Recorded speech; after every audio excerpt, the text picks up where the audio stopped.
What's up, everybody? UFC 303's main event going down this weekend. Alex Pereira versus Jiri Prochazka 2. Guys, I got to be honest. I know it's always exciting whenever we can get Conor McGregor back in the octagon, right? This main event between these two guys, man, it just gives me chills. It gives me goosebumps even thinking about it. I love the stylistic clash between these two warriors. I mean, this kind of feels almost like some sort of gladiator, anime, whatever you want to call it, type of matchup where it's just two incredibly unique individuals, right? Alex Pereira, it's kind of that, Aztec warrior, and then with Jiri Prochazka, it's like this samurai, and both of those guys' styles kind of reflect their personalities and the way that they approach fighting. And in this fight, I think that we're going to see a relatively similar but yet different fight than what we saw the first time between these two. Because let's talk about what happened the first time around when these guys fought each other. And then I'm going to explain to you why I believe Alex Pereira is going to get this done again, and talk about some of the adjustments I think both guys are going to make. But ultimately, what Alex is going to do that's just going to cause some issues for Jiri Prochazka. So let's go back in time a little bit to UFC 295 MSG. Alex Pereira, Jiri Prochazka step in to save the day and take over as the main event for the MSG card for Jon Jones and Stipe Miocic. Now, this fight the first time around, right? Whenever you're fighting Jiri Prochazka, you could see in the approach of Alex Pereira, he was very cautious and focusing on utilizing that long guard to stay relatively safe defensively, throw those calf kicks from range, and basically only throw a jab to the body. That's all Alex was trying to do, was basically jab and leg kick, right? I know we rip on Adesanya for that, but that's pretty much Alex Pereira's game plan. That's what it was in the first fight. Now, at least the first round. And why is that? Well, Jiri Prochazka's best weapon, other than his, just incredible power, is the fact that he is wildly unpredictable. And there are serious consequences for opening up and getting a little bit reckless and leaving openings and opportunities for Jiri Prochazka to exploit, right? We saw that in his UFC debut against Volkan Oezdemir. We saw it against Dominic Reyes. You are just never safe against Jiri Prochazka. Hell, even the submission over Glover Teixeira late in a title fight. So Alex Pereira had a very, very cautious approach in the first round. But what you saw as we went from the first round to the second on the side of Poatan, you saw a guy that started to build a little bit of confidence. He started to understand the timing of Jiri Prochazka. He started to then push forward. That is when Alex tends to understand the distance. He starts to kind of feel very comfortable in the fight, is whenever he's kind of flinging those kicks out there, lazily getting back to his stance. He's kind of showing that he is incredibly relaxed. And when he starts to kind of put the foot on the gas and start to move forward, start to try to close you down, he has a very, very good understanding of the rhythm and timing. That's what we saw in the second round. However, Jiri Prochazka had some tricks up his sleeve, man. That jab, he left it out there, threw a right hand, was able to clip Alex Pereira, was able to put him in a little bit of trouble. And one of the things that Jiri did in the first fight that really caused some issues for Alex is usually down at middleweight, Poatan was so much bigger than everybody. And what he did incredibly well was move forward for most of the fight. He would always dictate the pace, back guys up. They were so afraid of the nuclear power that for the most part, Alex Pereira is kind of dictating the pace and the rhythm. Now against Jiri, he's so wildly unpredictable. You just never know what seems to be coming. And Yuri's a big guy at light heavyweight, man. I couldn't believe the size difference between the two when they squared off the first time. Now, Alex was showing that in the first round. Showed him a lot of respect, kind of gave him, was kind of throwing those calf kicks from the outside, trying to, take out the base of Jiri Prochazka. Yuri's very wide and low in that karate-like stance, like approach that he likes to have. He's very heavy on the lead leg, which, allows him to pull his head back and counter with nasty shots. But again, that's a lot of weight on the lead leg. Now, when we saw Poatan landing those calf kicks, as the fight started to play out and we got into the second round, it started to not have as much of effect as it did in the first round. Jiri was starting to kind of pull that leg out of the way. He was starting to be a little bit more aggressive coming forward. He was feinting level changes, throwing uppercuts, throwing so much at Alex Pereira that he made Alex very hesitant and a little bit cautious. Now, what happens with those calf kicks from Alex Pereira, as we've seen since he's been in the UFC, is he takes away your base. And when he does that, it's not so much for, oh, well, you can't move and this and that. I mean, that's part of it. But a lot of it is it gives you two options. Now you're predictable, right? Alex is throwing the jab to the body. He's stabbing you to the gut with that jab, priming the left hook. Then as he's throwing those calf kicks, he's now taking away your movement, obviously, but what he's trying to do is create two options for you. One of two traps that you're going to fall under. One, you're going to get overly aggressive, which is the trap that, Jiri fell into, to where your movement is compromised. A clock starts to tick in your head. You're like, man, my leg here, it's compromised. I can't move so well on this thing. And if we go to another round, I might not be able to move at all. So then guys start to get a little desperate. They start to do some things that aren't exactly the most characteristic. They get overly aggressive. And when you do that, you are now exposing yourself and you are being open for counters. And that is exactly what Alex Pereira did. He took away the base of Jiri Prochazka. Jiri fell into the trap of getting overly aggressive. Poatan just shoulder rolling up against the fence, nasty uppercut, left hook behind it. It was just a thing of beauty. Now, the other option that Alex Pereira likes to give his opponents is when he beats up that calf, if you don't get overly aggressive, well, now he'll just stalk you down up against the fence. So Jiri chose the route of being a little bit more aggressive. Now you might say, okay, Jake, you're talking about Alex Pereira, you're building him up. Now let's talk about Jiri.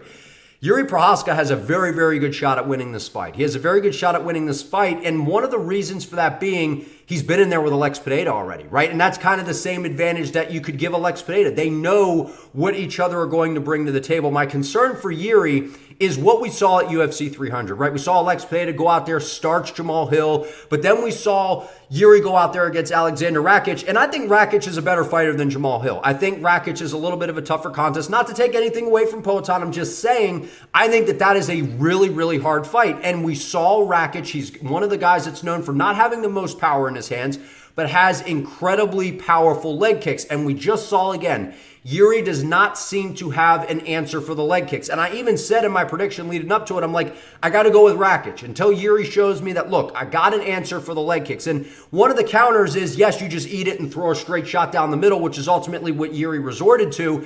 But he had to dig into, he had to dig really deep to get through that fight against Alexander Rakic. The problem with that is Rakic doesn't have a lot of power in his hands, right? Which is kind of weird when you're talking about light heavyweights, because when you talk about light heavyweights and heavyweights, it's like, well, everybody has power, but there's different kinds of power. Whereas with Jiri, with Alex, it's kind of that nuclear power to where you make one mistake and this thing clips you on the chin, it's probably putting your lights out. And what we saw from Jiri in that fight, once again, he was getting his legs battered, and Jiri always seems to choose the option of, okay, the time is now, I just need to go for broke, chase him down, try to back him up against the fence and start landing some shots on before I cannot move on my leg. Alexander Rakic, started to just break, right? And that's all credit to Jiri Prochazka. His approach, the spirit, everything about Jiri Prochazka, I just absolutely love, man. And this fight pains me. I just want to mention that as well, because I like both of these guys, right? I think it's impossible to dislike either one of these guys, right? I mean, what they mean to the sport, what they've done inside the sport is just incredible. But in order for Jiri to find success in this matchup, he has to have an answer for the leg kicks. And it's so much easier said than done. Everyone's like, oh, just get your leg out of the way. Oh, just check them. But the way that Alex is throwing these calf kicks, he's almost hitting you with the instep of his foot. He's like literally booting you in the calf, which is why that's a little detail that a lot of people tend to miss. It's why you don't see it coming. There's no shift in his shoulders. There's nothing moving that's telling you that a kick is coming. So what Jiri is going to have to do, in my opinion, is he's going to have to play a guessing game. Jiri Prochazka's got to come in there and he's got to play a guessing game, right? He's got to play Wheel of Fortune out there, right? They're going to be like, what's on the board here? And he's going to have to just take I don't know if that's a good comparison. That might have been dumb, but my point to you, he's going to have to play a guessing game. If you think Alex Pereira is going to throw this calf kick, just blast a right hand down the middle. And Jiri Prochazka has the power to put anybody out at light heavyweight and heavyweight. So if he touches Alex Pereira on the chin, while Pereira is very durable, I can see Jiri shutting his lights out. Now, the issue for me is Alex has already been in there with Jiri Prochazka. He understands the timing. He understands the movement. So if I'm Jiri coming into this fight, your unpredictable, kind of herky-jerky style, if I'm Jiri, I'm getting a little bit away from that in this fight. I'm not telling Jiri to not be Jiri, but I'm telling him to be a little bit more calm and calculated. And some of the recent videos I've seen with the sparring and some of the things that he's been working on, his hands are a little bit higher. There's a less herky-jerky moment, less stance switching at times. Well, it was still stance switching, but his hands are up. There's less kind of this rocking weird motion that he likes to do because Alex Pineda's been in there with you already. He understands that herky-jerky motion. And Alex Pineda, these elite level kickboxers are masters at studying your movement, your tells, and little things that you tend to do to where they can exploit those openings. So Alex already has a very good understanding of the timing of Jiri Prochazka. So Jiri just needs to focus on, in my opinion, being a lot more just technically crisp and not leaving himself open to be countered. Now, how does this happen? If Jiri Prochazka can continue to advance while avoiding the leg kicks, I think he's able to beat Alex Pineda in this matchup because Jiri Prochazka was it was literally probably the only guy in the UFC. We saw it a little bit in the second Izzy fight between Poatan and Izzy. Izzy started to move forward. He started to put Alex Pineda on the back foot. While Alex is still incredibly dangerous, he's not nearly as good off of the back foot, right? A lot of fighters, some fighters are really good off the back foot. Like we have Israel Adesanya, Ian Gary. They're very good on the bike, moving around laterally, staying on the, on the outside, fighting on the outside, with their back up against the fence for most of the fight. They can fight like that. Poatan's style is very much kind of coming downhill, giving you different reads and feints, setting things up. And if Jiri can get him backing up, stay out of range from those leg kicks, and have an answer for that, I think Jiri Prochazka is able to knock out Alex Pineda. Now, do I think that that's going to happen? Unfortunately, I do not for you Jiri fans. Now, don't come after me for that. I'm just giving my opinion here. But what I think we're going to see in this matchup is I think we're going to see Alex Pineda a lot like what we saw in the Jamal Hill fight at UFC 300, right? Alex Pineda, when he fought Jiri my first time around, he kind of looked like an inflated middleweight, right? His frame kind of reflected like a guy that just wasn't draining himself to make 185 anymore. And what I mean is when he was in there against Jamal Hill, he really looked like the light heavyweight. Physically, he just looked big, he looked strong, and he made Jamal Hill look tiny. Now, I know Jamal Hill is not the biggest light heavyweight out there, but he's a big guy. So I expect Alex to feel physically very good coming into this matchup. And it's clear to me, Alex knows what he's getting into, right? He's sparring with, professional heavyweight boxers over in Australia like Dempsey McKean. And he's doing all the right things to prepare for this rematch with Jiri. And I think the problem ultimately for Jiri in this matchup is going to be he's going to resort back to getting a little bit overly aggressive, starting to hip fire like he does. And unfortunately, when you do that, you are leaving yourself open to be countered. I mean, even when you go back and you watch UFC 300's main event between Hill and Pineda, just the way Pineda's touching that lead hand of Hill, getting the timing, and the way he throws the left hook, his hands are just like this, and he almost shovels it like this. There's no looping out and around. It's very tight and then just shovels it. And the problem is you don't see it coming. And he stabs that jab to the body, so the motion is the exact same. But instead of coming down here, as it comes out, it shoots out and around. And that is why the left hook, one of the reasons the left hook is so devastating. Unfortunately, I think that is the great equalizer. I think Alex Pineda starts to beat up the legs a little bit to see if Jiri does have an answer. And if Jiri does have an answer for the leg kicks, I think he tends to get a little bit confident. He's like, oh, I'm getting out of the way of these leg kicks. I'm feeling good about myself. I'm doing great. And then he starts to try to close down Alex Pineda and then just gets clipped, man. It's just the mistakes with Poatan. You just can't make many, right? And I know that you could say the same thing for Pineda, just can't make mistakes because Jiri Prochazka's got nuclear power, which is absolutely correct. But I've heard the narrative as well out there before we wrap up here, that Jiri Prochazka should come into this fight and mix in the grappling.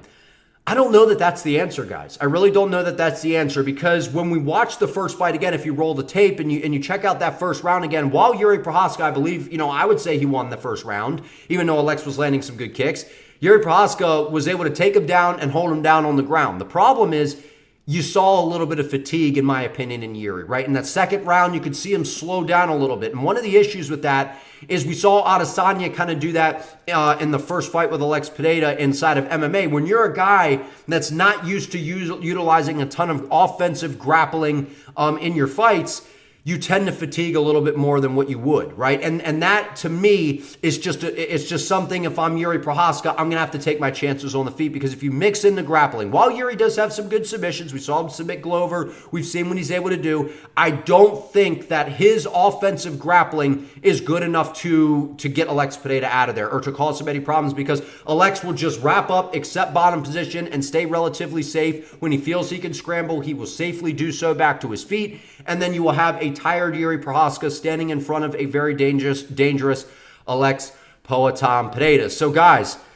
a lot going into this fight, right? I know I've been rambling on here, but man, I'm a fight nerd. I love this fight. I love the matchup. I wish it wasn't on short notice, though. I wish we had a full build-up, full camp for both guys. But nonetheless, if two guys could step in on short notice, make no excuses, come out there and put on an absolute show, I think these are the two right guys that the UFC called here for a huge rematch. And who knows, if Jiri's able to get this done, maybe we get a trilogy. But I think Alex Pereira gets this thing done inside 2 rounds. But I want to hear from you all down in the comments. Like this video, comment your prediction below. Do you have Poatan? Do you have Prochazka? Subscribe to the channel if you enjoyed this. Help your boy out. I would appreciate it. See you next time.